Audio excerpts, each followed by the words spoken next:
So I'm gonna just give everyone a quick lowdown as to how I got to know Don. So I got invited to a cookout across the street just under a month ago. Don happened to be there.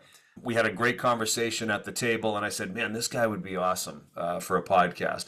Never expecting us to be talking about what we're going to talk about today. So, in brief, about 7 years ago, he did a complete transition in his career, and he got into the addiction and recovery field. And a lot of that has to do with the fact that he himself got into recovery at the age of 25.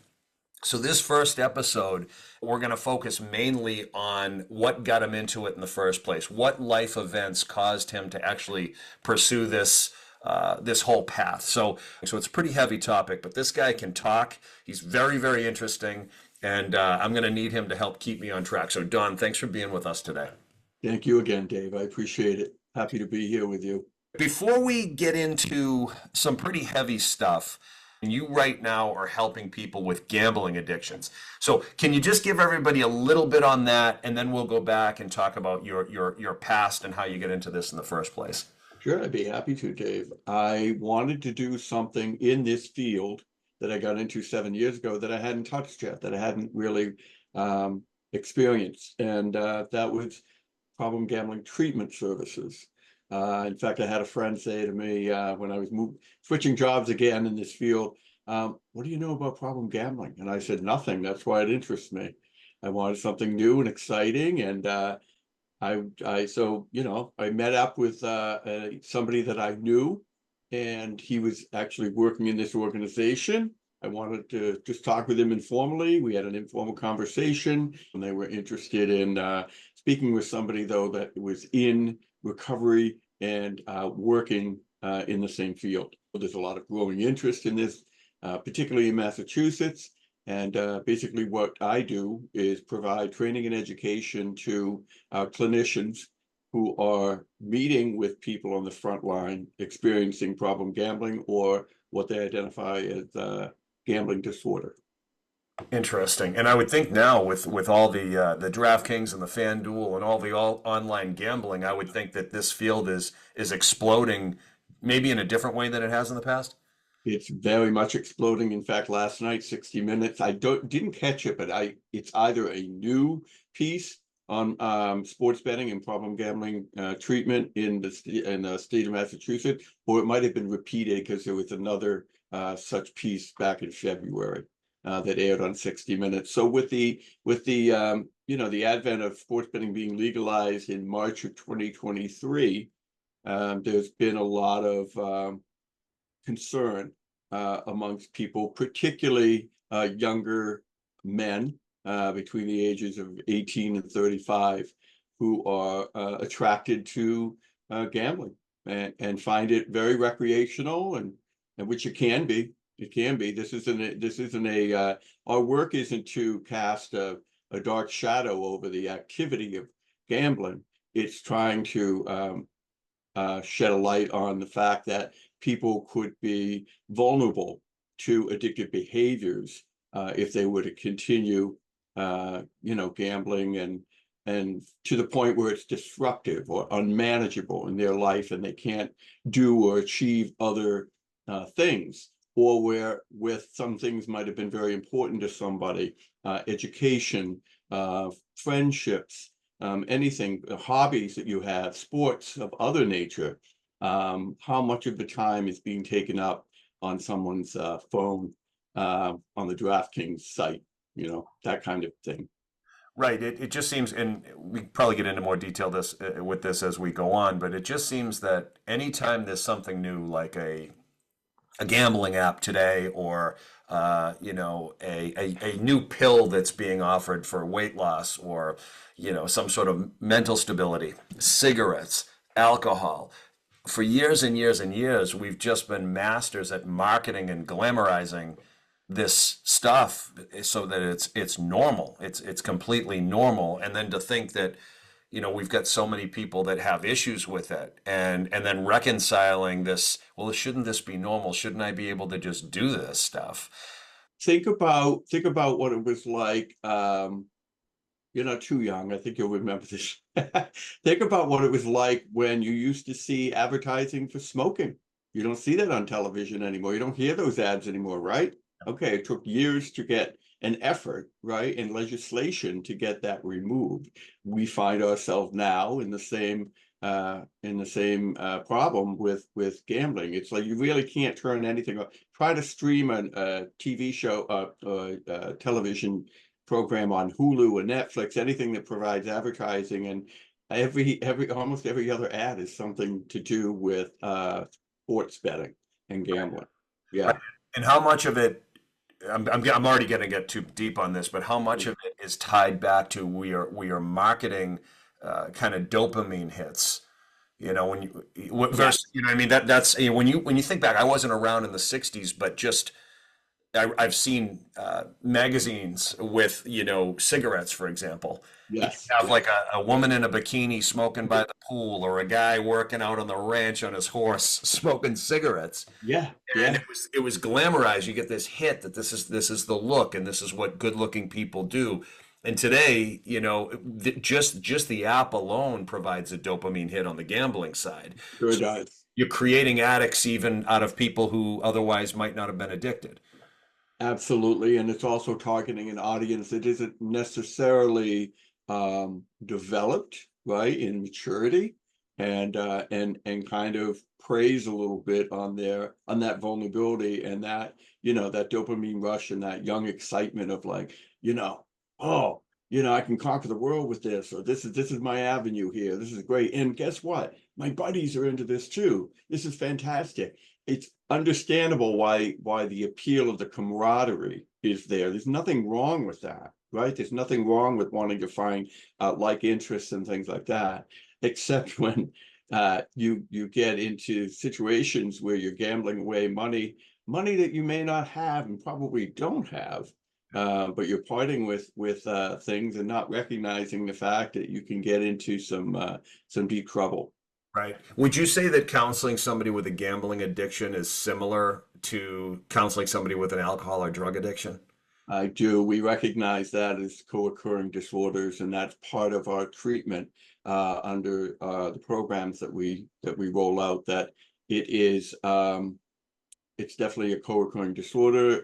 There are people, I do know of people though that don't subscribe or don't believe that they have any addictive behaviors to substance use disorder, but they do gamble. They recognize the fact that they're going after that dopamine rush. But there is a high percentage of folks that drink or use drugs and gamble simultaneously. It kind of enhances all that. So you've got those enhancers as well, however momentary they may be. But if they're getting you to the casinos and the tables in person or on the phones and doing things, recklessly, and you think about it, when you have a few drinks or something, or if you're doing some substance or something, you're not of your clear mind. It's very hard to remain really informed when you're under the influence of anything. Right. And so you initially, when you got into recovery, it was for alcohol, correct? That's correct. Yes, I did. Yeah. So your journey has been as a result of those experiences. And you had said to me, we're Don and I are going to have at least three conversations. This is the first of three. And I probably should have said that at the beginning. But as a result of, not as a result of, but I think he had a couple of major things happen in life that likely contributed to some of the challenges that he ended up developing with alcohol, etc. But I want to let him kind of fill us in. But if you could kind of take me back to just that point in your life where you felt like, I don't know, things began to spiral for you. And then your reaction and response to those things, and then maybe from there we can kind of take it up to where you are today. Sure. Thank you. Well, so as a young guy in high school and then college, I experimented with some drugs. And back then it was speed and maybe some pot and everything like that. But I really took to alcohol, so I started drinking probably in my junior year of high school, which in these standards today is considered pretty late, from what I understand from people who have kids. So I did that, and then I met a girl in college, my freshman year in college, and she was very vivacious and fun. She was a singer, and we were the same age, but she looked older than me, so she could get us into bars without me being carded.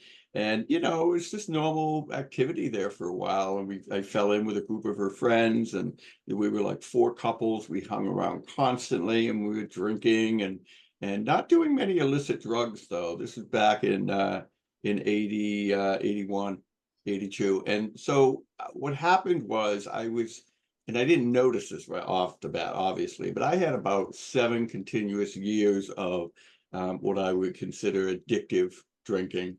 And at the time, my older brother, Greg, he was probably about 30, 32, maybe a little bit older, 34.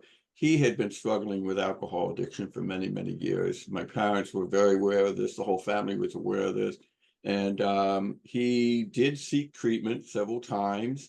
So through the course of what was happening with the family, with my brother's alcoholism, mine went pretty much undetected, at least from the family. I certainly started hearing from friends like, "Oh, you drink a little bit more than we do," or things like that. But I'd always point the finger back, and you're drinking just as much, and we're out having a good time. What are you talking about? So anyway, that relationship ended after about 4 years, and simultaneously, I got into a new career, which we talk about later, and then the drinking actually continued. And then I was in a large corporate organization, worldwide corporate organization, and all the fun and excitement and the drinking that came with that, and the hard work, work hard, play hard kind of philosophy with everybody. And that was alcohol was my social lubricant. It was the way that I could interact and not feel uncomfortable. The best way to describe what I felt without alcohol was unease, low to mid-level anxiety. You might not notice these things on the outside, but I was certainly a much shyer person without alcohol, and found it even very, very challenging interacting. I was okay one-on-one with people or two-on-one, but in a large group, I just felt lost. I always wanted to be the guy that kind of hid in the corner and kind of unseen. I wasn't particularly unfriendly. I wasn't, but I wanted the radar off of me, so boom, have a drink, couple of drinks, then I'm just the opposite. It was like a light switch. Then I want the radar on me. I wanted the attention. I wanted I had this false bravado that would go out there. And my behavior was, after several years, not right out of the gate, started to become very noticeable that I was definitely a different person under the influence than sober. And some of that behavior became kind of aggravated and visibly, I don't know, just not. I didn't become I just kind of transformed into a not so nice person. Not somebody that was doing necessarily bad things, but I definitely had a shorter temper then. I was finding myself getting into fights, not fist fights, but verbal fights with people. And so things were just kind of like not being fun anymore. It wasn't feeling like fun in a very short period of time, right? So I kind of recognized that. Also, there was the example of my older brother, where his drinking had gotten to the point where very physically devastating for him, emotionally unsettling for the family. It was very obvious. I saw my parents' struggles. I think the first time I ever saw my dad cry was over my brother going into a rehab and like leaving 3 days later because he had gone to many, many rehabs. So as I said, I kind of flew under the radar with my own addiction at the time. And I remember going to my mother one time, it might have even been 2 years before I got sober, and said, I think I have a drinking problem. And I could see the woman, she just hung her head and said, "Not another one." Both my grandfathers on my father and mother's side were both alcoholics. So they grew up with with this disease and this situation. And now they saw at least one son, one child, struggling with this, and now another one actually coming forth. And it was a very, very hard time. So fast forward a little bit to 1986. At this point, and we'll get into this later, I had come out of the closet about a year earlier. It's got to be a better expression than that these days. I feel, but what happened was my brother Greg had gotten very, very sick physically, and his body was breaking down, particularly his liver, and he succumbed to cirrhosis, and he passed away in February of 1986 at the age of 39. Well, I remember hearing the story of how my mother was down the Cape with her sister, and my father drove down to unfortunately bring her the news in person. And when she saw him walk up to the front door, she knew, and she just came out and she said, "It's Greg, isn't it?" And he said, "Yes." So that was very, very hard to walk through. I was 23 at the time, so I was the youngest of 6 children raised, and Greg was the second oldest, and so that was very, very hard. And so after that, within 90 days, we had another situation in the family where my next oldest brother, Tom, found himself in a situation not necessarily tied to drugs or alcohol at all, although I don't know the full circumstances.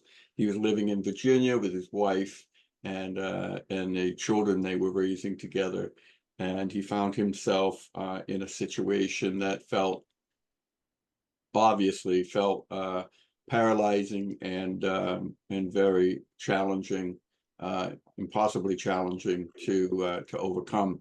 And he ended up taking his own life. So this was within 90 days of our first losing Greg. And that was, as far as a tragedy, both of those situations are, sad to say that Greg's death did not necessarily come as a surprise to my mother. It may have surprised my dad a little bit, but my mother lost her father to alcoholism. And I think she was even back then, I think she was very informed of what could happen.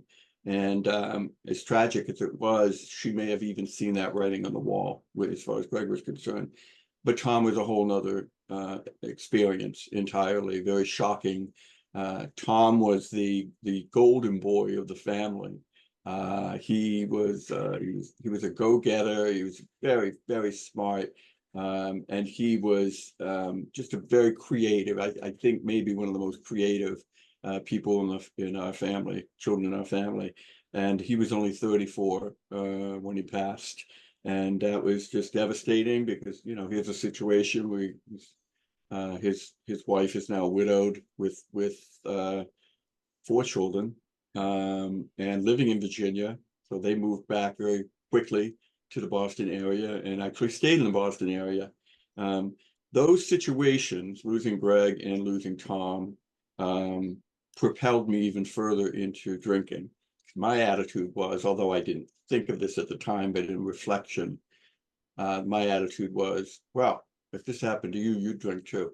So don't talk to me about my drinking. Don't look at me sideways. Don't psychoanalyze me. If this isn't a good reason to drink, I don't know what is. That was kind of my attitude. But at the same time, maybe a year later, into 87, my drinking's getting worse. I had a couple of car accidents. I never had a DUI, and I'm surprised by that because I got pulled over drunk a few times, but the rules were different back then. Literally police could let you go, and just, I don't know why or how, but it was just by some miracle that I never had any legal repercussions. So, but emotionally and spiritually, I was feeling bankruptcy within already, that I could not. I knew that I was heading down the same path as my older brother. I just knew it. And I knew even that before he passed away, I could see. And I think that's why there was such a divide in our relationship, because it was like, that expression, if you spot it, you've got it. I think I knew as I was going through my own journey with alcohol, that I was following in his footsteps, but I didn't want to admit it. And I was blaming him for the pain that was being caused in the family, oh, you're the brother that made my dad cry, that kind of thing. I was again, very, very young, just out of school, and just didn't understand even alcoholism as a disease like I do now. So a year into that, after those tragedies and losses, though, I can't remember exactly how it happened, but I was forced to take a good look at myself, and I could see where I was heading. And I knew by some divine intervention, a higher power, which is what I like to choose today, intervened in some way, emotionally and mentally, to redirect me and make me realize that my family, my parents could not afford to lose another child. And this is where I'm heading, and I've got to do something. So at the time, I was actually dating a guy in the program. I think he had like 9 months of continuous sobriety. I'm sure, I don't know what he was doing with me, because I'm showing up on his doorstep at 2 o'clock on a sunny Sunday afternoon, like a day like today, and I'm drunk out of my mind, and let's go for a ride. It's like, so finally he put the brakes on and said, Don, I'm in recovery. I can't do this. I'm sorry. Boom, boom, boom. And I was pretty desperate. As a matter of fact, I had suicidal ideation myself. And when I got a little bit clear about that, I confessed to my brother Tom's widow that I didn't know where my life was going, and I wanted to die. And she begged me, and she actually told me the same words that I was already thinking. Don, this family can't afford another tragedy.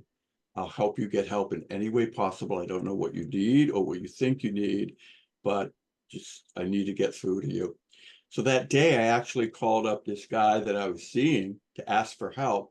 And I got his roommate on the phone who had 10 years of recovery. And he simply said to me, I've been waiting for this call. And he said, would you go to an AA meeting? Are you willing to go to any lengths to stop drinking? And the answer was yes. I literally remember saying to him, I don't know what's really wrong with me, but I know I can't drink another day. And that night, hours later, he took me to my first AA meeting in Boston. And I don't know how much you want to get into that, because I think we're going to talk about recovery, but I just know that in that day, in that moment, there was a higher power that intervened, because when I got into that room, it was what we call a beginner's meeting. It was new for people under a year of continuous sobriety. And there weren't a lot of people in this beginner's meeting. I'm going to say, I think there were probably 9 or 10. Mm-hmm. And I introduced myself, and I saw how everyone raised their hand and introduced themselves and identified themselves as an alcoholic. I wasn't ready to do that, but I did say, hi, I'm Don, and I'm here to get help. And then, it's as if the doors opened up to a new way of life for me in that moment. I'm glad, and so in hindsight, I'm so glad that I was willing. I had the gift of desperation, we like to call it, and I got it. I was one of the very lucky few that got it right out of the gate, and I went to a larger meeting that evening. It morphed into a larger meeting, and probably 100 people in the room, and there were group anniversaries and individuals celebrating 1 to 2 years of recovery, and then magic, I use that term loosely, but the magic of recovery happened for me. And I think I went to a meeting every day for 365 days that next year. It definitely became a way of life for me. Wow, that's unbelievable. What about when you think about the loss of both brothers? As tragic as both of those experiences must have been for you and your family, do you think that when you decided that you wanted help, that you were more ready as a result of understanding what the true consequences would likely be, having experienced those losses, versus Yes. had you not experienced those, would you have gone in as willing? Oh, maybe, probably not. Probably not. definitely if Greg had survived or not, succumbed to his disease, I'm not so sure I would have gotten sober that quick, because there wouldn't have been a very personal, very important event to point to within our family unit, that says this can turn into a tragedy. This is the ultimate failure. Dying from alcoholism. I shouldn't use the word failure, but what I mean when I say that is there's no success here. There's no success happening here. And I could see that my drinking had become a lot more than social drinking, a lot more than what some people may define when they're that young as school antics and things like that. It's just, it all be I became very depressed and introverted as a result of my drinking a lot faster than some people do. Some people I've known going on for 20 to 30 years before they might even hit that point. So I also think that those tragedies, those simultaneous tragedies in a very short period of time of trying to process that for anybody in the family, everyone older than me, my parents, I mean, it was just it was just a time that was confusing, and there were other things happening too. The AIDS epidemic was flourishing. Not a bad choice of words, but it was really capturing everyone's attention, media. And I grew up in Massachusetts. I still live in Massachusetts, obviously, and when I came out, I already had knowledge of it and wisdom on how to protect myself, and I did. But through the I want to call it, and it was a joy to get sober and to participate. And I got sober in Boston meeting. I remember I didn't want to go to any meetings around Weymouth where I lived back then, because I thought, people would see or talk about me. Well, if they're in a meeting, they're there for a reason too, So I Right. got sober with young guys in Boston, and it was a fun time. That first many years, 4 to 5 years, was a fun time. We did social things together. I learned that I could dance in nightclubs again, drinking water for hours on end, and enjoy that fun and that excitement. The energy the natural energy that came back was thrilling and exciting. It literally was what you hear of a natural high. So I had a really good experience, but it simultaneously dealing with the fact that there were many guys in my community of gay and lesbian young people who were dying. They were dying from AIDS and had contracted it long before I met them, and they were dying of AIDS. And I remember having a posse of like 6 guys. And today, I may have told you this on a previous conversation, I think today myself and only one other of those men are living, and he happens to be in recovery. He's an uninterrupted recovery for 35 years, and he was part of my litter. That's what we call them in AA, your litter. Mhm. Basically, people you come into the program at the same time with and get sober with. How often were you drinking, Don, before you got help? Daily. Daily, like 7 days a week? Yeah, daily. Yeah. And how long did you do that for? Well, fortunately, it wasn't as long as it could have been. I think by the time I and my drinking was probably about a year, that last year. I Okay. was really, you know. But at this point, I'm getting getting iced coffee in the morning and pouring Kahlua and liquor in it and calling it a coffee shake. This is not alcohol. This is 7 a.m. in the morning.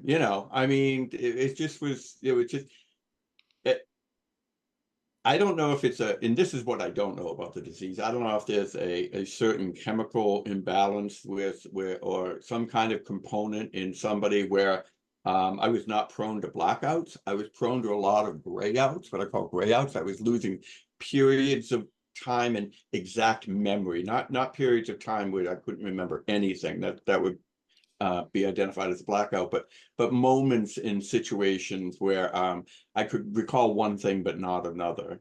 So I think I was on the precipice of just blacking out at that point. And again, really, the span of my drinking is even though it was short, 7 years from like starting to ending, um, it accelerated a lot faster than it did for anybody else.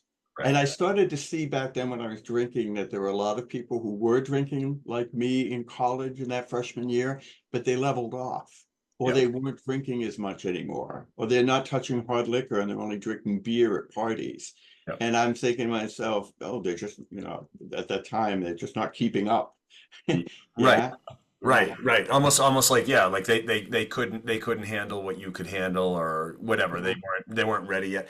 What about like everything else? You lost your brothers. You had some people in your life that openly said to you, you're kind of you're not behaving right. You're maybe drinking a little too much. Your attitude is changing a little bit. You noticed some of that. Beyond that, are there any other indicators that you observed along the way, like with your jobs, with your how you physically felt, or your relationships with other family members and friends? Were there any your finances, for example? Was Mm. there any other part of your life that was out of kilter as a result of the drinking, or were you pretty much staying on course where you could rationalize the drinking? Yes and no. The area of my life that I could rationalize is I didn't lose a job over my drinking. Not then, Okay. not back then, before I got sober the first time. There's been subsequent times where I can point you now where maybe I didn't get out and out fired, but I walked away from opportunities because I was drinking. So anyway, but back then, I definitely started recognizing, I'm glad you brought this up because I forgot about all of this. I definitely started recognizing the dwindling in my bank account, spending money where I didn't think I knew where I was spending the money, always asking the question, Jesus, I had, $1,000 in my account 4 days ago. Where did it go? I couldn't account for that kind of thing. Um, I was still living under my parents' roof until the age of 24. And like I said, I got sober a year later. I have a feeling in that last year, because I did move out of my parents' house, I had the freedom to drink as I wanted to without hiding it, like I was under their roof in my bedroom and carrying things in brown paper bags and, thinking I was fooling everybody and concealing it. So in that last year of my drinking at the time, I had the freedom. I didn't have to hide anything, but in a way in a big way, that also propelled me into recognizing, gee, I'm alone in my. So this is the other thing. My drinking started to become isolating. The fun was over. I didn't want to go out. It's almost as if I was recognizing the fact that I'll have a couple of drinks here at home and I'll go out to a club.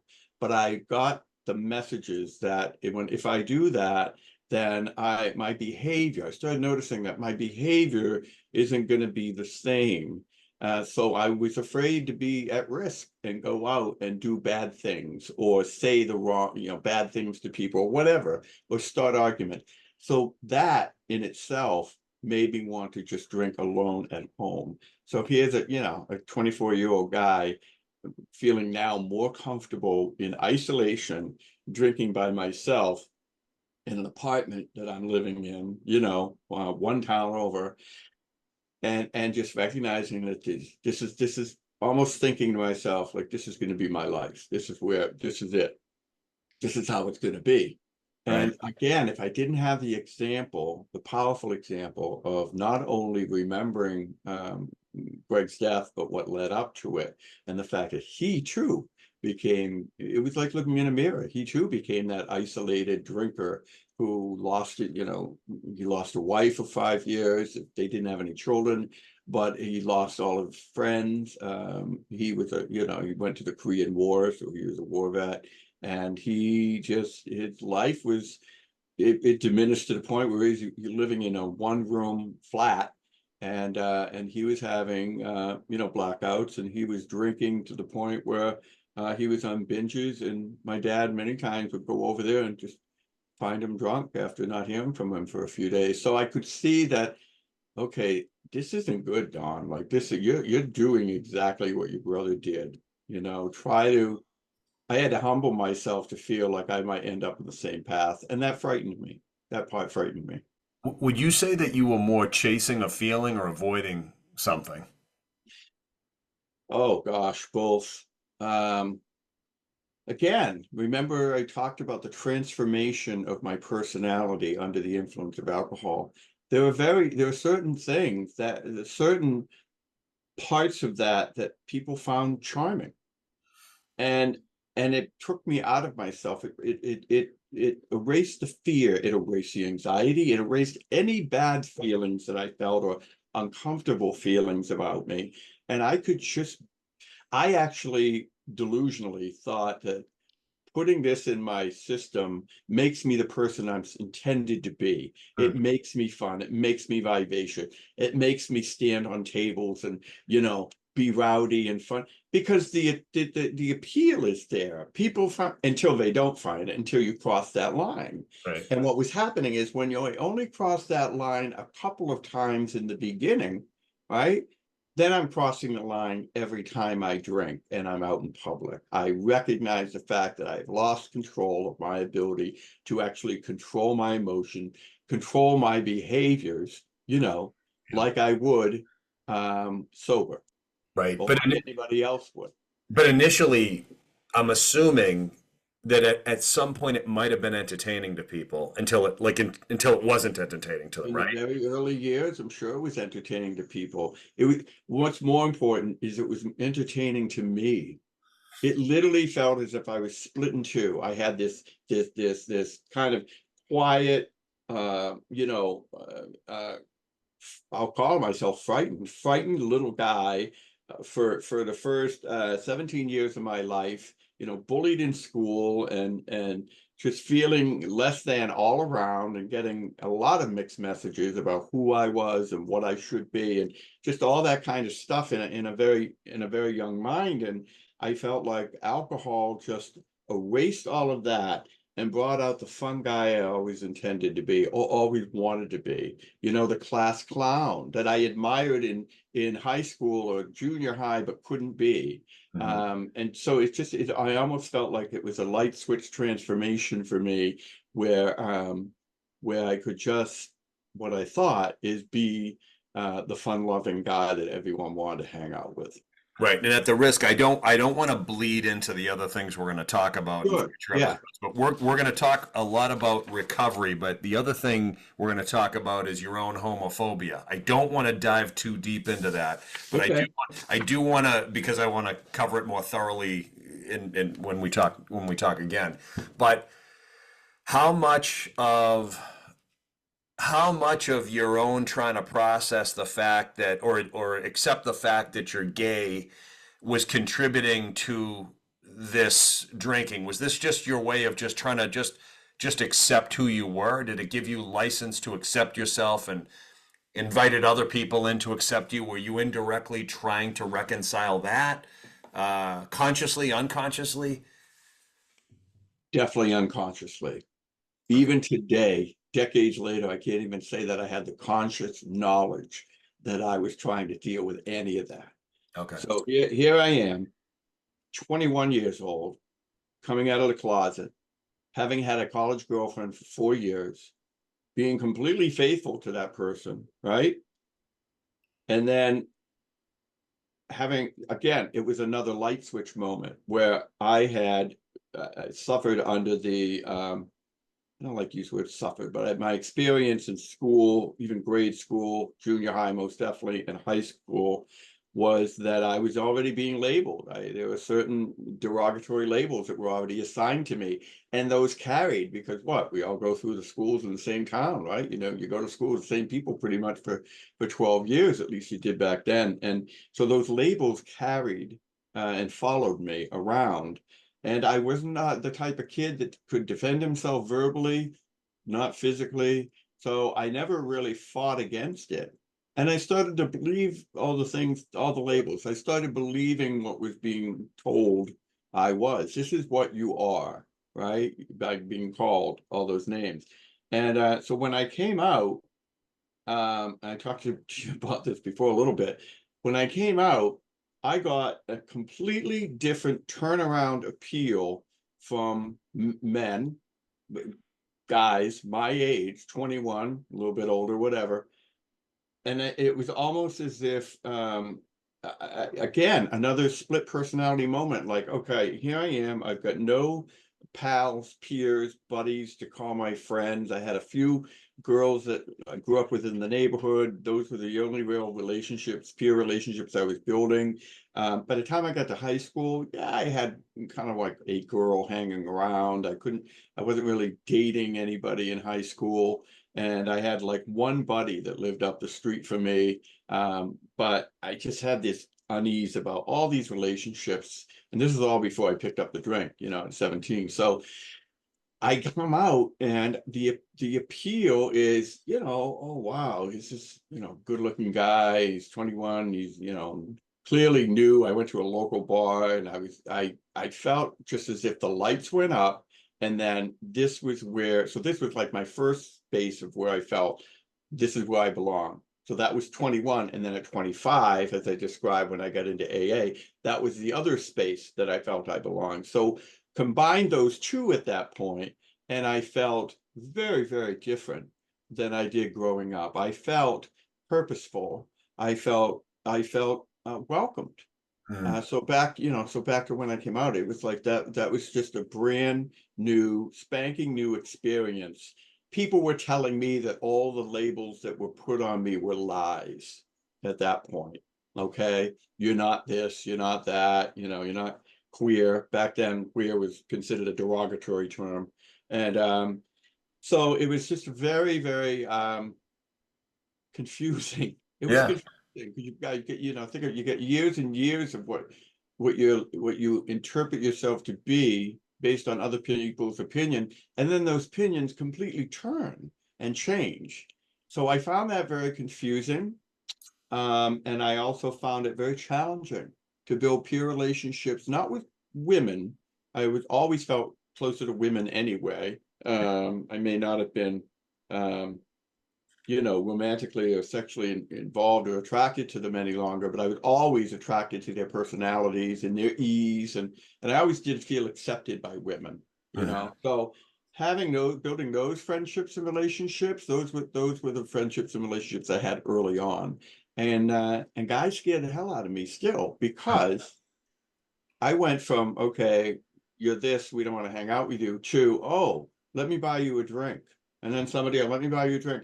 So my life became in that time all consuming in the bar. In fact, in this one bar, like, became my Cheers. I'd be there 5 out of 7 nights a week. And night after night after night after night. And trust me, this isn't egoism. This isn't just me. This is everybody who's new and coming out and young and exciting, and it's a new way of life, and it can be very enticing. Right. That tension can be very enticing, particularly if you've come from a background where you never got that. Is coming out more for the person coming out? Are you coming out and admitting to yourself who you've always been, or are you doing it for other people? You're making an announcement to the community. No, it's definitely for the individual in my case. I mean, I knew I was attracted to men at the age of 9. I didn't do anything about it. I didn't even experiment. I didn't have my first encounter with a guy until I was 21. So there was no experimenting. There was no like anything like that sometimes you hear in the neighborhoods and whatever. But it wasn't for. That's why I don't like the term coming out. It's not like coming out, making a declaration. It's not that dramatic of a thing. Right. It's just that, okay, I'm out in a gay bar and I'm choosing to live, this is where I'm going to conduct myself socially. This is where I'm going to conduct myself socially. After that, I wasn't going to straight bars. I wasn't trying to, I no longer felt the pressure. I no longer felt the pressure of meeting girls. In fact, I'll tell you one quick funny story. I went, as I said, having one college girlfriend for 4 years, calling the home phone while I lived at home, right? Parents always expected Carol to call, boom, boom, boom. And then all of a sudden, no girlfriend's calling, and like 4 or 5 different guys are calling that I gave my number to. Oh, can I speak to Donn? And my mother caught on very quickly. And said, all of a sudden, what happened? We're not hearing from her anymore. And now all these strangers are calling. and that was a time where I came forth and told my mother the truth. And it didn't go over well. Uh, And I know we're here to talk about addiction, but this is I can't help but to think this was a major factor in maybe your process. But you know, it doesn't, I guess we're not the same age. We're within 10 years of each other, but the idea of being gay in the 70s or 80s or 90s was a much different thing than it is today. My kids go to school with other openly gay kids and kids that, you know, some kids think they're cats and dogs, and I don't mean to make a joke out of it, that they do. They have litter boxes in school for children. I don't understand it, but that's what they do. And so, but when we were young, it was you did not want to be called gay, you know, no, especially a straight guy. No, none of us wanted, but the term was thrown around so liberally, yeah, and I can only, so like on one level, you're harboring these feelings. You know this about yourself, yeah, and you know what people are saying. So you don't want to come out and say you're something that's being, you know, that people are ridiculing. So like you're that constant struggle there. And at the same time, I'm like, well, you know, as a 52-year-old person, I'm like, I just look at it like you have a different taste. You like chocolate ice cream, I like strawberry ice cream. It's like, what are you supposed to do? Deny that you like that flavor? I mean, what are you supposed to do? right, But it almost feels now at this point in my life, listening to this, like it's offensive to think that we put people in a situation where where it has to become an event to disclose who they've always been. It just does. And then so you go to that bar, for example. It's probably the first time in your life you actually felt like you were on vacation.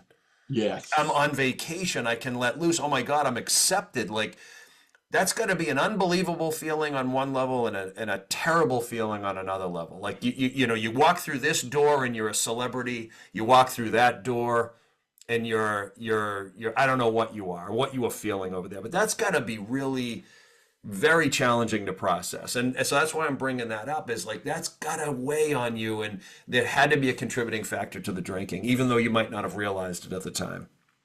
completely right on the spot, and actually opening that door to what you call, you know, the celebrity status, as many other guys my age did too at the same time. Um, there was a lot of drinking. Again, this is 4 years before I got sober, so there's a lot of drinking. And then it's just 1 year later. I only had like that 1 year of what I would consider calling grace, where I felt like I could have the time of my life. I was out of school. I didn't have anything, quote unquote, tying me down. I didn't have a regular job. Yeah, no, I did. I had a regular 9 to 5 job then. And you know, so everything really became safer. Mhm. Everything became safer. I was out of the schools, I was out of the judgment, I was out of the need to be something I thought I needed to be, and I literally felt like I could be who I am. The issue became that I didn't have an on-off switch when it came to my drinking. So and so then, you know what happened. A year later, both the brothers die. And now all the excitement, all of the appeal, all of the freedom I felt in coming out and saying, now this is going to be my life, right? This is going to be great. This is going to be a constant party, right? I had 40 years. That this is going to be fantastic. And then the crushing blow of those losses in the family, and simultaneously starting to see some peers that I became friendly with die off from AIDS. So it it was it was a it was a challenging balance. As a matter of fact, I talk about it now and I look back, I reflect, and I'm wondering how the hell I got through it, how I got through it.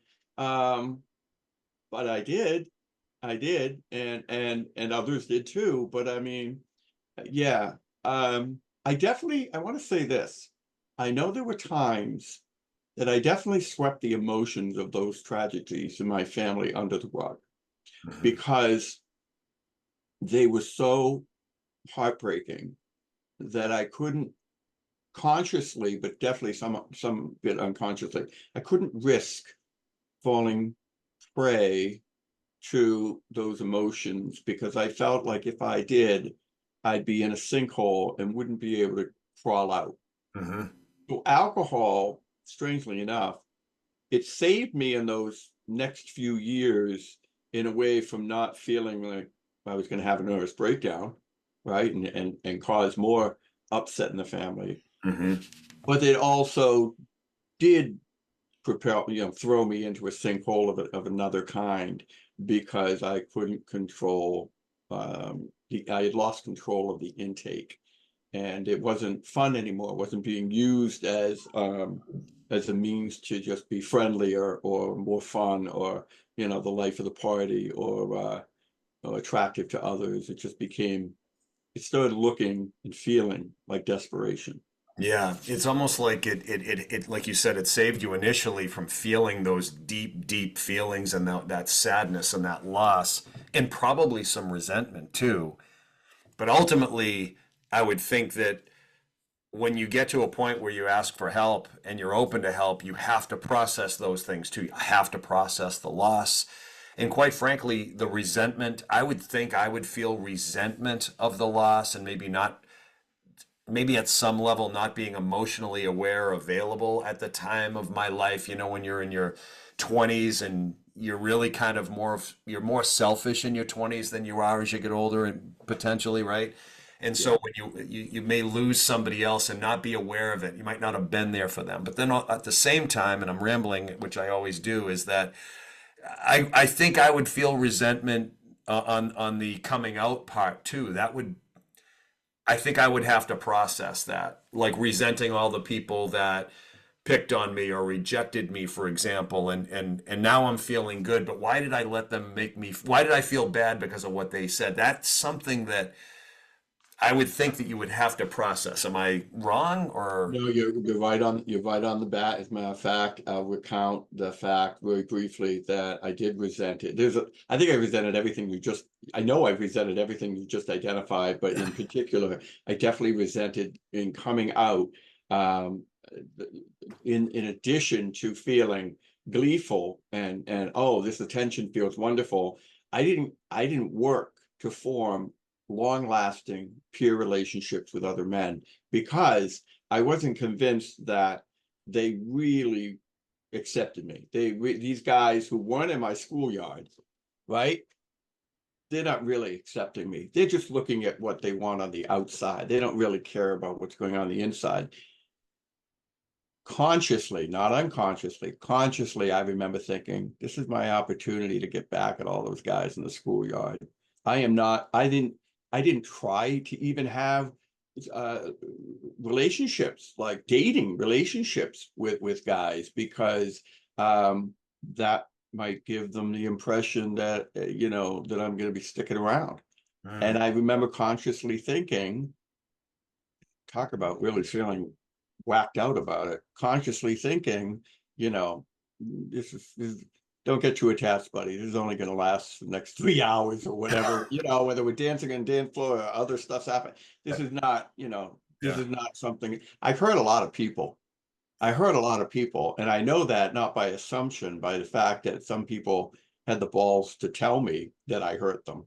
Yeah. And I didn't care. I didn't care until I got sober. And then I had the opportunity to change and address that behavior. Yeah. But I didn't care. I was grieving. I was confused. I was scared of AIDS. Even though I was taking precautions, I was scared. There were no guarantees. There was just so much confusion about that time in the world entirely. Yeah, there was just a lot of resentment. I resented my brother Greg before he died. The pain he was causing family. Now look at the pain he's causing. I certainly resented Tom for taking his life and leaving his family and us. And as a matter of fact, I'm still working through some of that resentment. I even today I resent the fact that I didn't really get to know the creative man that he was and could continue to be. And so And at that time, in addition to going to AA, once I started going to AA, I was also knee deep in therapy. I spent years in therapy to cope with these issues. I probably spent the next 10, off and on, the next 10 years into my mid 30s in therapy, dealing with losses, dealing with coming out, dealing with the alcoholism. In addition, I believe in seeking outside help. AA is there to help me not drink one day at a time. But it's not the space. It wasn't then, it isn't today, for me to deal with the issues we're talking about, right? Mm. I needed some one-on-one intensive therapy for that. All right, Don. This. I knew this was going to happen because I told Don before we started, you should have your own damn show, is what you should have. This is just so interesting, sad, helpful, but interesting. And I know you could help a ton of people if you had your own show, so I would encourage you to do that. But I want to be respectful of your time. I know that I could easily go on for another hour on what you just said, but I'm going to try to save that for the next time we talk. So there were two other things that we were going to talk about in future episodes. One was just the whole process of addiction recovery and the power of daily gratitude. The other thing that I mentioned at the beginning is, and you mentioned a little bit about it today, is coming out amid your own homophobia. We're going to expand on that as well. Where do you suggest we pick up next time? You want to start with the addiction recovery and the power of gratitude? You want to stick with that theme? I would, yeah, that would be Okay. great. Yeah. Okay. So you and I off camera will schedule that next episode. But before we wrap up, is there anything you want to say to close out? And we can obviously build on it next time. Anything you want to say to close out for the peeps that are listening? Oh, geez. I do want to say that meeting you, Dave, it's been really, really great. This is not where I would have thought, a quick association at a barbecue would have led me to. I appreciate the fact that you wanted to do this and that you're providing me with a space to literally tell my life story, which I've never had before. So I just want to say thank you. And if anybody out there is listening, if you're getting anything out of what I've already shared about my personal experiences, then I hope you'll come back and tune in next time. They absolutely will, and you're welcome. But the thing that's so interesting, and I can relate at some level because I was a pretty shy kid. It depended on who I was hanging out with. I was either off the walls with this group or shy, especially in crowds. I was not comfortable in crowds. And then as I got older, and unfortunately have a couple of drinks, it made it easier to be comfortable in a crowd. But so we met a couple weeks ago at the graduation party, and I just thought, wow, this guy, man, he can talk to people. He's interesting, he's comfortable, he's social, not knowing any of this background. Mm-hmm. And I'm like, it just goes to show how possible it is to find that part of yourself where you don't need to be under the influence to be comfortable and to enjoy yourself and to be with other people. So just that little exposure to you at the party, I'm like, wow, he found it. Whatever he didn't think he had was in there the whole time, and you found it along the way. So I congratulate you for that, and I look forward to the next time we talk. We'll get that scheduled as soon as I hit stop record. Thank you, Dave. All right, happy 4th. All right, Don. You too. Bye-bye.